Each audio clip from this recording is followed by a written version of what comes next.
MT നമുക്ക് ഈ ശബരിമല വിഷയത്തിലേക്ക് വന്നാൽ ശബരിമല എന്നത് എല്ലാ കാലത്തും കേരളത്തിൻ്റെ പൊതുരംഗത്തും രാഷ്ട്രീയ രംഗത്തും വലിയ ചർച്ചയായിട്ടുള്ളത്. അപ്പോൾ 2019 തെരഞ്ഞെടുപ്പുമായി നോക്കിക്കഴിഞ്ഞാൽ അതിൻ്റെ ഗുണഭോക്താക്കളായി മാറിയത് UDF ആണ്. ശബരിമല സ്വർണ്ണക്കൊള്ള എന്ന കാര്യത്തിൽ BJP ഒരു തീരുമാനമെടുത്ത് സമരരംഗത്തേക്ക് ഇറങ്ങാൻ വൈകിപ്പോയോ? ഈ തെരഞ്ഞെടുപ്പിൽ സ്വർണ്ണക്കൊള്ള എന്നതൊരു പ്രധാന വിഷയമാകുമോ? BJPക്ക് അതിൻ്റെ ആനുകൂല്യം കിട്ടുമോ?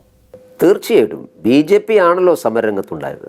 ആദ്യം മുതൽ അവസാനം വരെ ഇപ്പോഴും സമരരംഗത്തുള്ളത് ഞങ്ങളാണ്. ശബരിമല കൊള്ള എന്ന് പറയുന്നത് നമ്മുടെ ഈ നൂറ്റാണ്ട് കണ്ടിട്ടുള്ള ഏറ്റവും ഞെട്ടിപ്പിക്കുന്ന സംഭവമാണ്. ഖജനാവ് മോഷ്ടിക്കുക നമുക്ക് മനസ്സിലാക്കാം, പക്ഷെ ക്ഷേത്രങ്ങൾ കൊള്ളയടിക്കുക എന്നുള്ളത് നമുക്ക് ആലോചിക്കാൻ പോലും വയ്യ. ഈ സംഭവം ഉണ്ടായപ്പോൾ ഞങ്ങൾ ആദ്യം മുതലേ പറഞ്ഞത് ഉദ്യോഗസ്ഥന്മാർ മാത്രം വിചാരിച്ചാൽ ഈ കാര്യം നടപ്പിലാക്കാൻ പറ്റില്ല. SIT രൂപീകരിച്ച സമയത്ത് മുഖ്യമന്ത്രി പറഞ്ഞൊരു കാര്യമുണ്ട്. മുഖ്യമന്ത്രി പറഞ്ഞു, ഇത് ദേവസ്വം ബോർഡിന് ഇതിൽ റോളൊന്നുമില്ല, ഇതൊക്കെ ഉദ്യോഗസ്ഥന്മാരാണ്. അപ്പം ഞങ്ങൾ അന്ന് ചോദിച്ച ചോദ്യം ഇപ്പോഴും റിലവൻ്റ് ആകുമാറാണ്. ഞങ്ങൾ ചോദിച്ചു, മുഖ്യമന്ത്രിക്ക് എങ്ങനെ അറിയാം ദേവസ്വം ബോർഡിന് പങ്കില്ല എന്ന്? 2 ദേവസ്വം ബോർഡ് പ്രസിഡന്റുമാർ ഇപ്പോൾ ജയിലിലാണ്. കേരളത്തിൻ്റെ ചരിത്രത്തിൽ ആദ്യമായിട്ടാണ്. മറ്റെന്തെങ്കിലും കേസിൻ്റെ പേരിലല്ല, ദേവസ്വം ബോർഡ് പ്രസിഡന്റുമാർ ക്ഷേത്ര സ്വത്ത് കൊള്ളയടിച്ചതിൻ്റെ പേരിലാണ് അറസ്റ്റിലാവുന്നത്. ഈ ദേവസ്വം ബോർഡ് പ്രസിഡന്റുമാർ മാത്രം വിചാരിച്ചാൽ ഈ കാര്യം നടക്കും? അങ്ങനെ തീരുമാനിക്കാനുമുള്ള ധൈര്യം ആ ദേവസ്വം ബോർഡ് പ്രസിഡന്റുമാർക്കുണ്ടാവും? ഈ 2 ദേവസ്വം ബോർഡ് പ്രസിഡന്റുമാരുടെയും പ്രത്യേകത, അവർ CPMൻ്റെ ഏറ്റവും പ്രധാനപ്പെട്ട ആളുകൾ. N. വാസു നേരത്തെ അദ്ദേഹം ഗ്രാമപഞ്ചായത്ത് പ്രസിഡന്റായിരുന്നു, 2 വട്ടം ഗുരുദാസൻ്റെ സെക്രട്ടറി ആയിരുന്നു. അത് കഴിഞ്ഞ് മുഖ്യമന്ത്രിയുടെ പ്രത്യേക താല്പര്യപ്രകാരമാണ് അദ്ദേഹം Devaswom out of the way ആണ് ആവുന്നത്. അദ്ദേഹം ഒരിക്കൽ ദേവസ്വം കമ്മീഷനാകുന്നത് ജുഡീഷ്യൽ പദവിയിൽ ഇരുന്ന ഒരാൾ മാത്രമേ പാടുള്ളൂ. പക്ഷേ അർദ്ധ ജുഡീഷ്യൽ സ്വഭാവമുള്ളൊരു പദവിയിൽ ഇരുന്നു എന്നുള്ള ഒരു ക്ലോസ് ഉണ്ടാക്കി ഔട്ട് ഓഫ് ദി വേ ആണ് മുഖ്യമന്ത്രിയുടെ പ്രത്യേക താല്പര്യപ്രകാരം N. വാസുവിനെ ദേവസ്വം കമ്മീഷനാക്കുന്നത്. അവിടുന്ന് അദ്ദേഹം മെമ്പർ ആവുകയും പ്രസിഡന്റ് ആവുകയും ചെയ്യുന്നതും മുഖ്യമന്ത്രിയുടെ താല്പര്യം. അങ്ങനെ മുഖ്യമന്ത്രിയുമായിട്ട് ഏറ്റവും താല്പര്യമുള്ള ഒരാൾ ഇതുപോലെ സുപ്രധാനമായൊരു വിഷയത്തിൽ തീരുമാനമെടുക്കുമ്പോൾ മുഖ്യമന്ത്രി അറിയാതെ എടുത്തു എന്നൊക്കെ പറഞ്ഞാൽ അതെങ്ങനെയാണ് നമ്മൾ വെള്ളം കൂടാതെ വിഴുങ്ങുക? ഒന്ന്, പത്മകുമാർ CPMൻ്റെ ഏറ്റവും പ്രമുഖനായിട്ടുള്ള നേതാവാണ്, 42 വർഷമായി MLA ആയിരുന്നു, 11 വർഷം. അങ്ങനെയുള്ള ഒരാളൊരു തീരുമാനമെടുക്കുമ്പോൾ CPM അറിയില്ലേ? CPMന് CPM എല്ലാ കാര്യങ്ങളും നിയന്ത്രിക്കുന്ന ഒരു പാർട്ടിയല്ലേ? അപ്പോൾ ഇത് CPMൻ്റെ അറിവോട് കൂടിയായിരുന്നു എന്നാണ് ഞങ്ങൾ മനസ്സിലാക്കുന്നത്. ഇത് അന്വേഷണം മുമ്പോട്ട് പോയാൽ ഇപ്പോൾ എത്തിയിട്ടുള്ളത് പത്മകുമാറിലേക്കാണ്. സ്വാഭാവികമായിട്ടും ഇനി അന്വേഷണം നടത്തുന്നത് കടകംപള്ളിയിലേക്കാണ്. കാരണം കടകംപള്ളിക്ക് ഇതിൽ കൃത്യമായിട്ട് റോളുണ്ട്.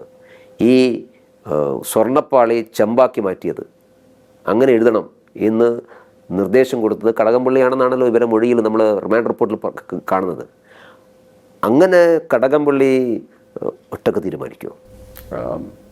അങ്ങനെ മാറ്റണമെന്ന് കടകംപള്ളി പറഞ്ഞതായിട്ടല്ല, പക്ഷേ ഈ ആവശ്യം പോറ്റി വകുപ്പിനെ അറിയിച്ചു, വകുപ്പിൽ നിന്ന് ഇത് പരിശോധിക്കാൻ പറഞ്ഞു എന്നാണ് റിമാൻഡ് റിപ്പോർട്ടിൽ വരുന്നത്. അതിൽ ഇദ്ദേഹം പറയുന്നത് അതിൽ ദേവസ്വം മന്ത്രി കടകംപള്ളിക്ക് അറിയാമായിരുന്നു എന്ന് പറഞ്ഞാൽ ഇത് പൂശണം എന്ന് പറഞ്ഞത് അറിയാമായിരുന്നു എന്നാണ്. അത് കൃത്യമാണല്ലോ. എന്നിട്ട് ഇപ്പോൾ പറയുന്നത് കേട്ടു, ഞാൻ കഴിഞ്ഞ ദിവസം കണ്ടു, അത് പിച്ചള എന്ന് എഴുതി വെച്ചാൽ അത്ര വിശ്വാസ്യത ഉണ്ടാവില്ല, അതുകൊണ്ട് ചെമ്പെന്ന് എഴുതിക്കോട്ടെ എന്ന് പറഞ്ഞു. ഞാൻ ചോദിക്കുന്നത്, ഇതിൽ വെള്ളരിക്കപ്പെടണമാണോ നമ്മുടെ നാട്? ശബരിമലയിലെ സ്വത്ത് എന്ന് പറയുന്നത് കോടിക്കണക്കിന് അയ്യപ്പ ഭക്തന്മാരുടെ സ്വത്താണ്. ആ സ്വത്ത് എങ്ങനെയാണ് CPMനെ പോലുള്ള പാർട്ടിക്ക് കൊള്ളയടിക്കാൻ സാധിക്കുന്നത്? MT ഈ പറഞ്ഞതുപോലെ ആദ്യമായിട്ടാണ് കേരളത്തിൻ്റെ ചരിത്രത്തിൽ ഇങ്ങനെ ഇതുവരെ അന്വേഷണം എത്തി ഇങ്ങനെ 2 മുൻ ദേവസ്വം ബോർഡ് പ്രസിഡന്റുമാർ അറസ്റ്റിലാകുന്നത്.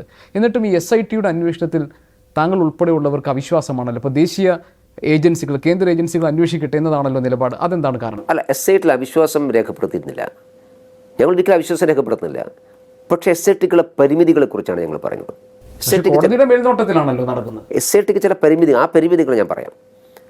ഞങ്ങൾ അവിശ്വാസം രേഖപ്പെടുത്തുന്നുമില്ല, പക്ഷേ ഇത് കേരളത്തിന് മാത്രം ഒതുങ്ങുന്ന കേസല്ല.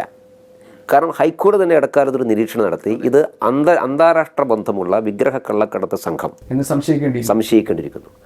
അങ്ങനെ അന്താരാഷ്ട്ര തലത്തിൽ കിടന്ന ഒരു കള്ളക്കടത്ത് സംഘത്തിന് ഇതിൽ റോഡുണ്ടെങ്കിൽ അത് ഇവിടുത്തെ SITക്ക് അന്വേഷിക്കാൻ സാധിക്കില്ല. അത് കേരളത്തിന് വെളിയിലേക്കും ഇന്ത്യക്ക് വെളിയിലേക്കും അന്വേഷണം വ്യാപിക്കണം. ഇതിപ്പോൾ ഹൈദരാബാദിൽ, ബാംഗ്ലൂരിൽ, ചെന്നൈയിൽ ഒക്കെ ഇതിൻ്റെ കണ്ണികളുണ്ട്. നമ്മുടെ ഒരു SITക്ക് ഇതെല്ലാം കോർഡിനേറ്റ് ചെയ്ത് അന്വേഷിക്കാൻ വേണ്ടി സാധിക്കില്ല. അപ്പോൾ അതുകൊണ്ടാണ് ഞങ്ങൾ പറഞ്ഞത് കേന്ദ്ര ഏജൻസി അന്വേഷിക്കണം.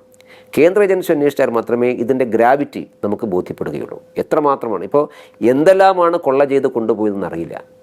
ഇപ്പോൾ ഹൈക്കോടതി ഒരു വസ്തുതാന്വേഷണ ടീമിനെ നിശ്ചയിച്ച് ജസ്റ്റിസ് KT ശങ്കറിൻ്റെ നേതൃത്വത്തിൽ അവിടുത്തെ കണക്കെടുപ്പ് നടത്തിയിട്ടുണ്ട്. അതിൽ റിപ്പോർട്ട് വന്നിട്ടില്ല.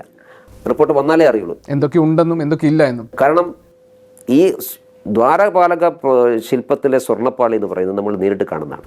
അതെ, ശ്രീകോവിൽ പോലത്തെ എല്ലാവർക്കും കാണാം. അത് അടിച്ചു മാറ്റാൻ ധൈര്യം കാണിച്ച ആളുകൾ ബാക്കിയൊന്നും നമ്മൾ കാണുന്നില്ല.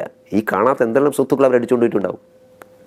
അപ്പോൾ ഇതിൻ്റെ ഗ്രാവിറ്റി നമ്മൾ ഉദ്ദേശിക്കുന്ന അപ്പുറത്താണ്. അതുകൊണ്ട് ഞങ്ങൾ ഈ പശ്ചാത്തലത്തിലാണ് ഞങ്ങളൊരു ആവശ്യം വരുന്നത്. കേന്ദ്ര സർക്കാർ ഇതിൽ ഇടപെടണം എന്ന് ഞങ്ങൾ ആവശ്യപ്പെടുകയാണ്. ശബരിമലയിൽ കേന്ദ്രം ഇടപെടണം. കാരണം ശബരിമല ശരിയാണ്, കേരളത്തിലൊരു തീർത്ഥാടന കേന്ദ്രമാണ്.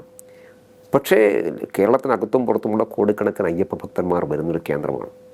അത് ഗുരുതരമായിട്ടുള്ള മിസ്മാനേജ്മെൻറ്റ് കേന്ദ്രമായി മാറുകയാണ്. അപ്പം അതുകൊണ്ട് ഈ വിഷയത്തിൽ കേന്ദ്രം ഇടപെടണമെന്ന് ആവശ്യപ്പെട്ടുകൊണ്ടുള്ള ഒരു വലിയ ക്യാമ്പയിൻ ഇപ്പം ഞങ്ങൾ നടത്തിക്കൊണ്ടിരിക്കുകയാണ്. ലോകത്തെവിടെയായാലും ഏത് സമയത്തും 24 വാർത്തകളും ഓഗ്മെന്റഡ് റിയാലിറ്റി പാക്കേജുകളും എക്സ്പ്ലെയിനറുകളും വിശദമായി കാണാൻ ഞങ്ങളുടെ യൂട്യൂബ് ചാനൽ നിങ്ങൾക്ക് സബ്സ്ക്രൈബ് ചെയ്യാം.